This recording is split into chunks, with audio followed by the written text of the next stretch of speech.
Hi guys, it's me, Mrs. Vogel here to read Ruby Holler with you. First, let's go ahead and do what we always do, which is recap what we read last time. We started out with the chapter, The Feeling, and that's where Dallas had this gut feeling that something was wrong with Florida. They also came encounter with two gentlemen that were in the forest, and they said, oh, we'll watch your stuff. There's a diner. You leave your stuff here. You know, we'll take good care of it. And they both had a feeling that it probably wasn't a great choice, but they had to get going. And then also they talked a little bit about Z, where Dallas said, oh no, that Z guy, that's who was hauling the boat, and felt like he should probably tell her a little bit about that. The next chapter was called Z, and that's where we find out a very, very interesting little fact about Z. His ex-wife actually had twins. So let that reel around there for a minute. And then we read the chapter, The One Log Raft. And that's where Florida was gasping for air. She could not get a hold of herself on this water, no matter how shallow it was. It was so relentless. So she found this one log raft to try and hold on to so that she wouldn't, that she could keep herself above the water. And then the last chapter that we read was called The Dunces. And that's where Dallas and Sari realized that they had been fooled by those boys, and they kind of felt like little dunces at that moment, okay? But they did, in fact, find a farm, which made them excited because what are they trying to do? They're trying to get back to Tiller and Florida, right? So we're going to read, starting with chapter 54, Slow Motion. Tiller had been swimming toward Florida when his arms gave out. They were numb and heavy, and he felt crushing pressure against his chest. The water pulled him under, where everything seemed suddenly slow and quiet. Tiller tugged at his jacket as if it could release the weight against his chest. A simple, clear image floated through his mind. It was of him diving into a river after his youngest daughter, Rose, who had gone under and hadn't surfaced. He found her sitting cross-legged at the bottom, holding her nose. Tiller snagged her arm and pulled her up to the surface. "Ow, Daddy," she'd spluttered. "I almost broke my record." Now underwater, Rose blurred with Florida. He hoped Florida was holding her nose, and then he thought of Sari, and he wished he'd said he'd go with her in search of that rocking bird. The last thought he had was about how he and Sari had to keep one little secret from each other all those years. That Understone Fund secret, that silly secret. He felt he understood that now. Maybe keeping that secret would be protection in case something happened to the other person. Then the person remaining would have one thing left to grip onto. Or maybe it was because there might be times, like now, when if you knew everything about someone else, your heart would be too full, and it might overflow. Chapter 55, On the Road. As he drove Sari and Dallas away from the farm and down the bumpy road, he felt jittery. They had to find Tiller in Florida quick. Sari and Dallas had made that clear. Z thought it perfectly reasonable that they had sensed that Tiller and Florida were in trouble. The mind worked in strange ways, he believed. Z kept stealing glances at Dallas. He doesn't look anything like me, Z thought. Fortunate for him, I'm an ugly son of a gun. What do you think, Z? How are we going to gauge where they might be on that river? Not sure. We're going to go with our gut feelings. He sped over the bumpy road and careened out into the highway. I should have shaved. I should have changed clothes. That kid must think I'm a bum. There's something I ought to tell you about that trepid fella. He stole the Understone funds? He's been down in the holler poking around and Dallas, what on earth would put that in your head? Well, he ain't that far off. He's a mighty smart cookie. He must have some of that extrasensory whatever, reading people's minds and such. Huh? What's going on? So Z filled them in on how Mr. Trippett had asked him to check out the holler and find any special stones and make a map. So you think he's looking for understone funds? Yep. How on earth would he have heard about our understone funds? I can't for the life of me imagine who could have told him. I know you wouldn't tell him, Z. You got that right. Dallas opened his mouth, closed it, opened it again. I've got a little confession, though. I took your funds for safekeeping. How'd you find them? I got a nose for buried things, I guess. Don't worry, Sari. It's all safe. Well, I'm not worried. Not about that. Got the 2 metal boxes and the loose money in the other 2 holes. What other 2 holes? Probably mine and Florida's. Sari touched Dallas's hand. You mean you 2 have your own understone funds, just like me and Taylor? A little sound, like a stifled sob, came from her mouth. That's so sweet. Dallas felt terrible. He wished he could disappear into this seat. Not only was he feeling guilty about having told Mr. Trippett about the understone funds, but he feared they wouldn't find Florida and Tiller, or that if they did find them, they might be dead. Oh, instantly his mind moved elsewhere, to the holler, to the cabin, to the loft, to the bed with its soft quilts. So is this Trippett fellow still going to be nosing around in the holler? Good question. Dallas studied Sari.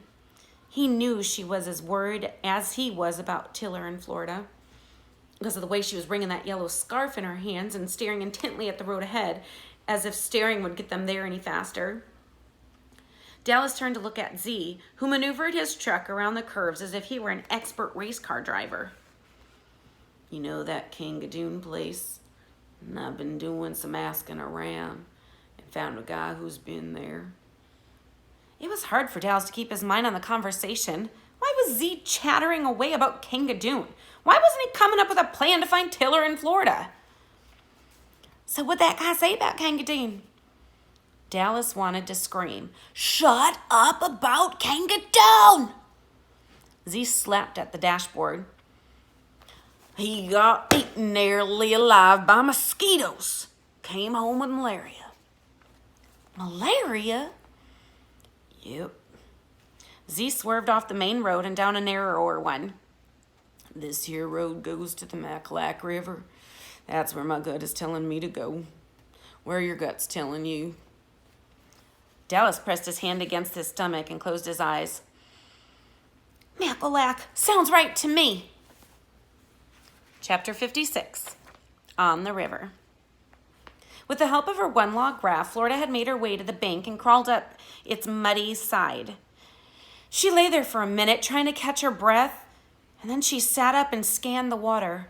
She was feeling a little mad at Tiller that he hadn't rescued her. Florida spotted the boat down in the mud upstream, on the same side of the river. She saw one life jacket bobbing against the opposite bank. Tiller! She saw a flash of color upstream near a boulder. Tiller's jacket? Then she saw his head bob up and go back down. She raced upstream and tugged at that boat, flipping it over. Oh, no paddles. She saw Tiller's jacket and head bob up and go back down.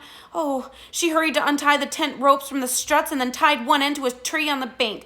Holding the other end in her hand, she waded back into that water. Tiller! I'm coming through this putrid, stupid river. I'm probably gonna die doing it, but I'm coming. I hope you appreciate this. The water pushed at her, whirling and swirling around her knees and then her waist and chest. Knocked and dragged by the current, Florida held tight to the rope, her eyes fixed on flashes of Tiller's jacket, which ballooned up out of the river and skittered in the air before settling back down again. "Listen, River," she said as she inched along the river bottom. "I'll make you a deal. You let up on me and I'll... But she couldn't think of what bargain she could make with a river. "Sweet river," she tried. "Beautiful river." But the water surged at her, knocking her under. She pulled herself upright with the rope. "Cruddy, scummy, pea-brained river." Tiller's jacket billowed up again, and she lunged, snagging the jacket and pulling it up toward her. She grabbed Tiller's arm, wrapped the rope around it, and fished under the water for his head. When she saw his face, she wanted to bust out crying. "Oh man, Tiller, you're not looking so good. You're looking purely dead." She dragged him to the bank and rolled him onto his stomach and mashed on his back. She wished she'd paid more attention in health class when the nurse had come in with the rubber dummy and showed her how to do that artificial perspiration stuff. A splurt of water gushed from Tiller's mouth. Florida rolled him onto the side and probed her finger in his mouth to see if anything was stuck in there. All the while she was shouting at him, "Tiller! Tiller, you hear me? You breathing? I don't want to have to do that breathing stuff. I don't know how. I don't remember." She pinched Tiller's nose and thought of Dallas trying to breathe air into Joey. As she was about to breathe into Tiller's mouth, his eyes opened. "I sure hope that means you're alive. Hope you're not going to putrid die on me." Tiller raised one hand and placed it against his chest, patting it. "My heart's feeling soggy. Get help." His eyes closed again. "Well, where am I supposed to get help? Wake up! Don't you putrid die!" She scanned the banks, and then she shouted the only thing she could think to shout. "Dallas! Dallas!" Z and Sari and Dallas, who were downstream searching the bank, heard her. When Florida saw them running toward her, she felt as if she was going to break into a zillion pieces. And all those pieces would scatter into the air and disappear into the clouds. Chapter 57, The Soggy Heart. Florida was in the hospital waiting room, wrapped in a blanket. Beside her were Dallas and Z. "I'm just so glad you were there, Florida," Sari had said before she hurried down the hall with the doctor. "I'm so eternally grateful for that. But I'm so sorry you were there. So sorry you had to be so scared."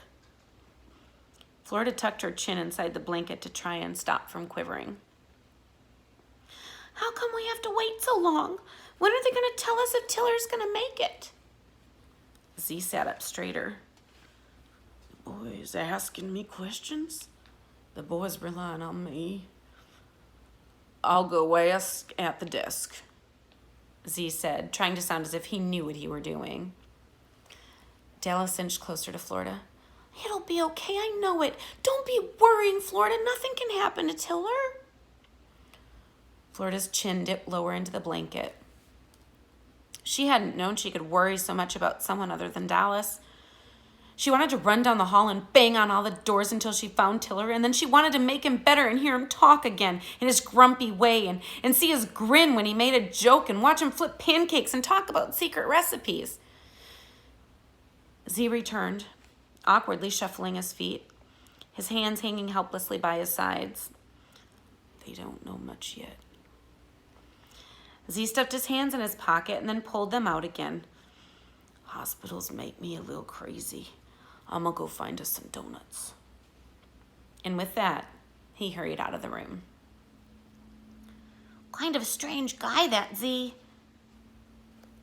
Florida spotted Sari coming toward them, leapt up, and raced toward her.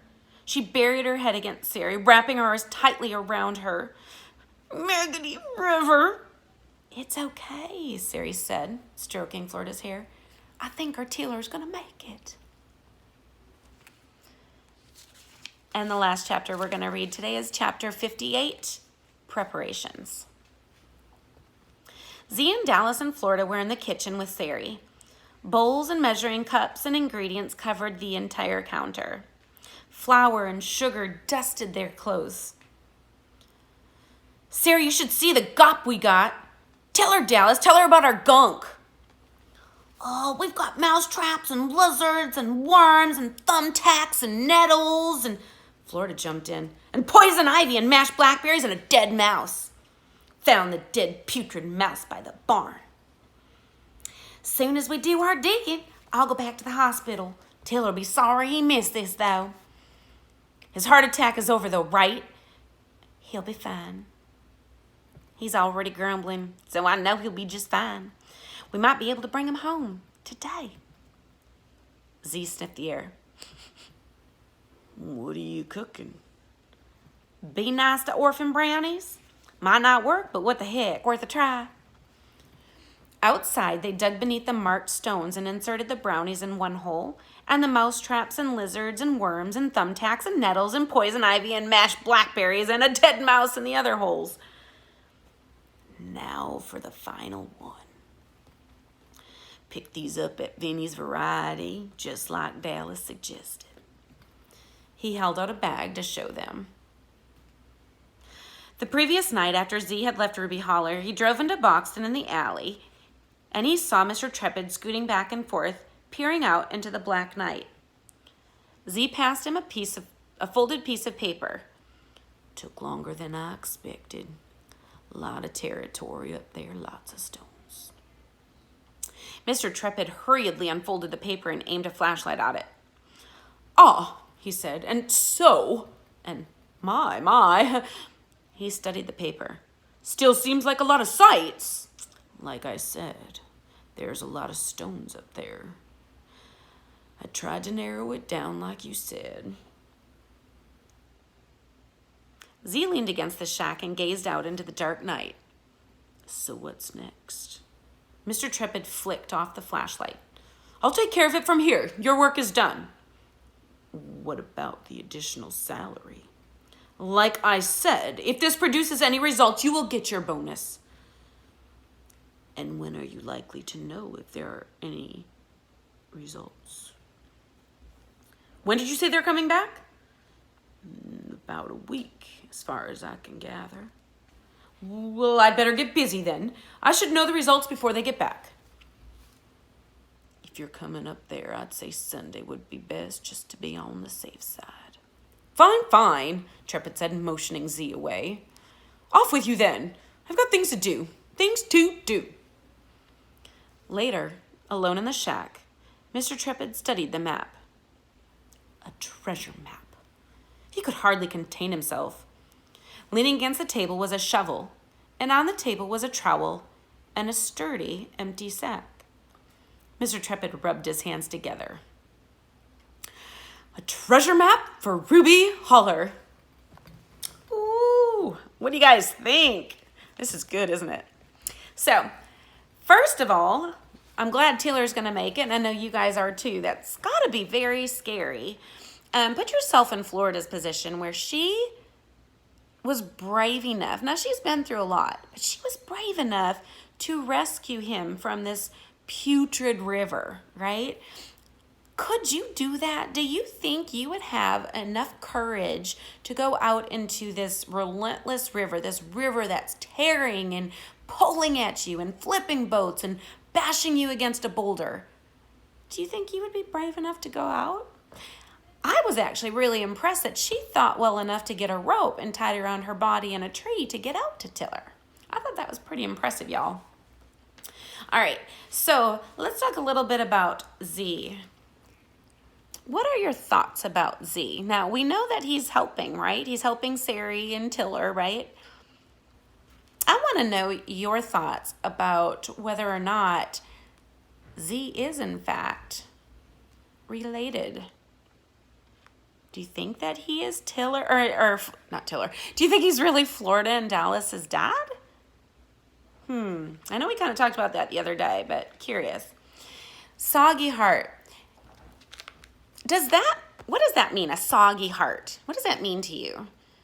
Does it mean that it's truly all filled with water? Or was that his way of saying that his heart didn't feel right? Which one do you think? And I know that's got to be really scary to be a part of, right? Lastly, these preparations that they're talking about, let's talk about that for a second. I want to know your predictions. What do you think is going to happen with all of that stuff? They've got mashed blackberries, and they've got poison ivy and nettles and a dead mouse. Ugh, right? I think you're thinking what I'm thinking. But here's another question, and I want you to be ready to answer this before tomorrow. What do you think is in this bag that Z got that Dallas suggested from Vinny's Variety? What do you think the good idea is? Can't wait to find out if you're right tomorrow, guys. See you then. Bye.